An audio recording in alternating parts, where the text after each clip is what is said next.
Достар, баршаңызға сәлем. Бүгін сіздермен 11 күндік диетаны ұстанып 11 килограмм тастау туралы сөйлесетін боламыз. Видеоны көрмес бұрын маған подписка жасап, лайк қоюды ұмытпаңыздар. Әлсіздіктен айырылып, сергектік сезінесіз, сонымен қатар асқазан жұмысын да жеңілдетесіз. Диета кезінде қандай азық-түліктер қажет болады?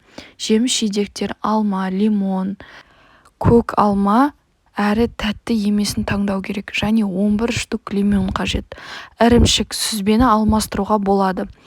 22 дана тауық жұмыртқасы, картоптан басқа барлық көкөністерді пайдалануға болады. Ас-көк көп болса тіпті жақсы. 500 мг айран, газсыз минералды су, қарақұмық пен арпа. Сонымен 11 күнге арналған ас мәзірін айтайық.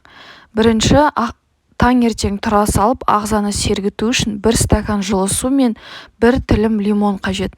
Таңғы ас: жұмыртқа мен буға піскен қарақұмық. Қарақұмықты түнге қарай суға салып қою керек. Ботқамен бірге шай мен кофе ішуге болады. Екінші таңғы ас: 1 дана алма мен минералды су. Түскі ас: 1 күн бұрын суға жібітілген арпа, көкөніс салаты, қантсыз су ішуге болады. Бесін: 1 дана жұмыртқа және жарты қызанақ немесе қияр, минералды су.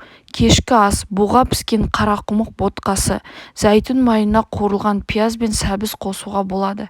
Екінші кешкі ас: 500 мг айран. Ескертетін жағдай: бұл диета түрінде етті мүлдем қолданбайсыз.